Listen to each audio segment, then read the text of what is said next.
Bucks, here's to you.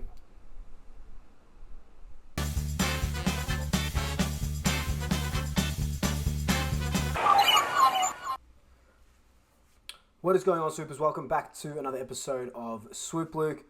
We are going to be talking about, obviously, Buckley's departure.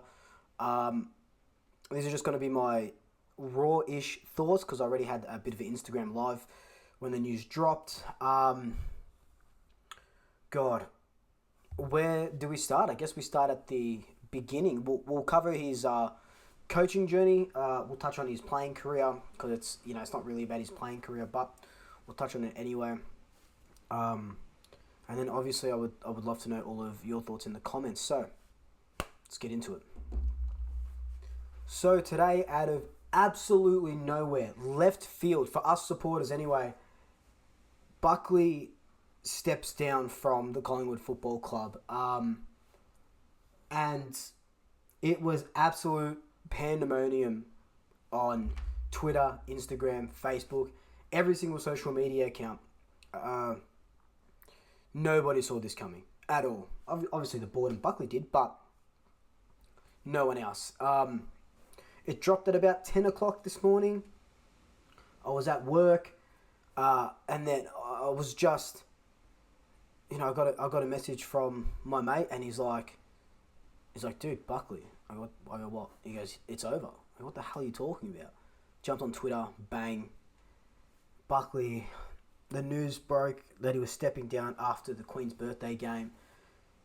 Let's talk about that quickly. It is sad that we can't watch him. We can't give him a farewell at the MCG, He has been a part of this club for nearly 30 years as a player and as a coach. And look, you can hate him as a coach. That's fine. But you've got to love what he has done for this club. Look, a couple of kicks, a couple of inches to the right, 2002, 2018, 2019 even. And he is a premiership coach and a captain. But Buckley's career at Collingwood has been riddled with what ifs. What if 2002 we had won? What if 2003, we had won? 18. What if, Jordan De Goey stops McGovern from jumping? What if 2019, after 70 hit-outs and 50 inside 50s, we score a goal that takes us to a premiership game against Richmond? What if Buckley's hamstrings didn't give out as many times as they did? What if he didn't take over at the end of 2011? What ifs follow Buckley and the Collingwood Football Club around? And the biggest what if is, what if this year was different? We know that the catalyst for a bad year started with our off-season. It started with Treloar and everyone leaving, the fire sale, the lies, the deceit. It's starting to come to light why it had to happen, salary cap issues and et cetera, et cetera, et cetera. We're not really going to go into that too much. But Buckley, being at a club like Collingwood, the coach is always at the forefront. He is the face of the club. And in times of trouble, in times of need, and in times of, absolute joy, Buckley, he was every bit of a professional as you can be. He is so well spoken. He can spin things on its head. He can reply to reporters wittingly. He's sassy. He seems like one of the most genuine blokes on the face of this earth. I remember at the end of 2018 when we lost that game, watching all the footage, and it was all over Twitter again today, about what he was saying to the guys and just, fuck. It's just heartbreaking. Look, we'll get into the coaching thing. I just wanted to give my 2 cents on the guy himself. It's really sad. It is a really sad day for the Collingwood Football Club, but also we have to spin this into a positive, and we'll look at that towards the end of this video. So, Buckley's coaching record. Not the best. We know that. Took over in 2012. That succession plan. We know how that went down. 2012, we made the prelim, I'm pretty sure, against Port, or the semi against Port. And then everything started going downhill from 2013, 2014 onwards. We had that period up until 2017 where we were just absolutely shocking. We were absolutely shocking. And that came off a lot of Bucks' decisions with personnel, who to get rid of, lots of premiership stars. He wanted to make the team his own, and he has every right to make the team his own. Especially after Malthouse being there 11 or so years, Buckley had every right to make the team his own. And it wasn't working out, Be it, we know that he could have been a better coach in the way that he was communicating. Buckley eats, lives and breathes football. The modern footballer doesn't do that. And Buckley had to learn that the hard way, losing the team and stuff like that. Then the end of 2017 happens. Peter Murphy steps in. We get a couple of new assistants. And then 2018 is like a breath of fresh air. And you go from finishing, I think, 13th on the ladder in 2017 to a grand final. Like, we were so close. We were so close. We were so close to... We were 2.5 minutes from a premiership, from our 16th premiership, and it hurts because we nearly earned it. We earned it. We earned the right to be there after such an amazing season. Football that we haven't seen played at the Pies for so long. And we just lost it in the most heartbreaking fashion. And the thing is, there was nothing that Buckley could do, that I think. I haven't watched the game since 2018, so I don't think there was anything Buckley could do. We lose that, and you think, fuck, right, here's the renaissance of the Collingwood Football Club. And then 2019 happens, and we're playing even better football. And we go on, and it's the prelim, and look, that one, I admit, was partly Buckley's fault that we lost that. Going tall in the wet. All those hit-outs, all those stuff. Anyway, we lost that one. And then 2020 happens, COVID hits. We start off well, and then we know ultimately how it ends. That West Coast win in that first final was, barring that 2018 prelim against Richmond, that was the best game I have ever seen Collingwood play. Including that 2018 game against Richmond. Sorry, not the best game I've seen us play, but the best. It was just backs against the wall. Dirty Pies. We go over to Perth. West Coast were, not premiership favourites, but they were favourites for that game by heaps. Everyone was writing us off, and we win the greatest finals win. And then this year happens. There was that fire sale at the start.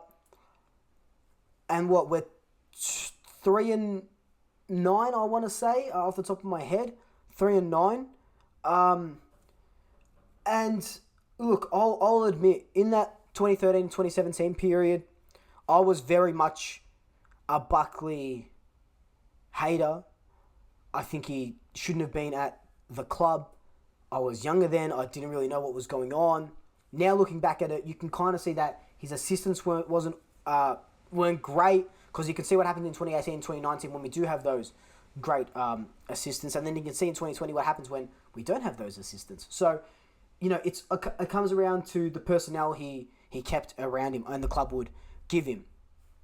This year, we've regressed a lot. Do I think that we were a top 8 side? I do. I think we have the personnel. Yes, getting rid of Trelaw sucks. Yes, getting rid of Stevenson sucks. And to an extent, Phillips as well. Do I think that, we could have been top 6 side? Yes. I said at the start of the season we're going to be top 4.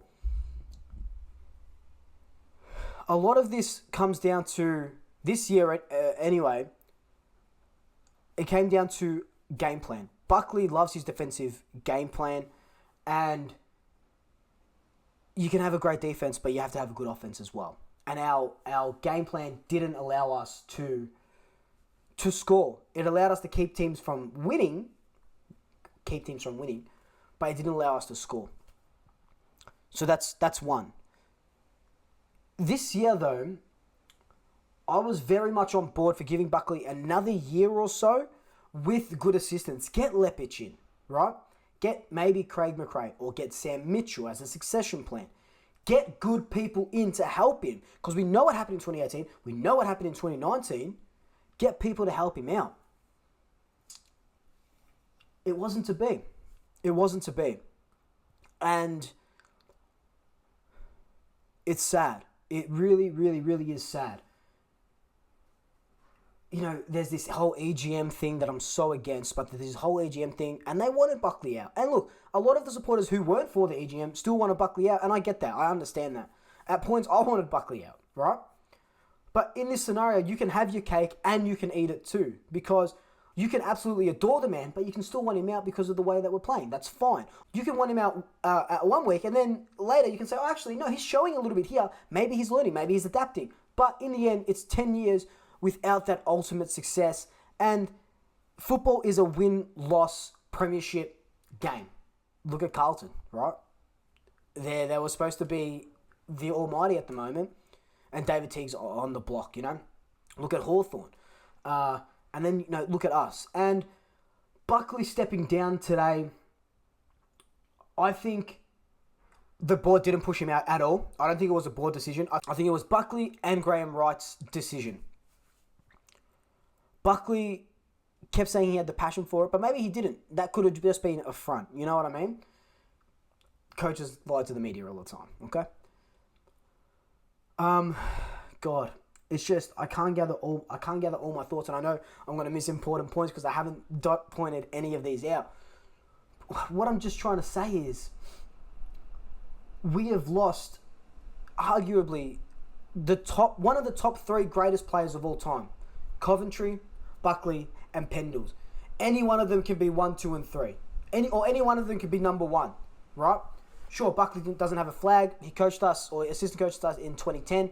Technically has a flag, but not a flag of his own volition. We lost a great man at this football club. What hurts... Look, hopefully he doesn't coach anywhere else because that would just absolutely kill me. But whatever he does, I hope he's happy. I hope he's happy because if Buckley would be the first guy to jump in front of a bullet for this Collingwood team, for this Collingwood club.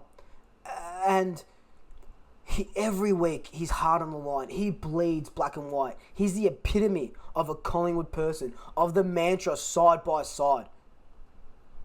And there were times when we went side by side with him. And I'll admit that I just admitted it, but I wasn't side by side with him either all the time. But that's fine. That's football, isn't it? That's the joys of following a football club. Buckley did a lot of great things for this club, and his 27, 28 years will not be forgotten. He is legend is too small of a word for him. If there's a bigger word than legend, that's what Buckley is to this club.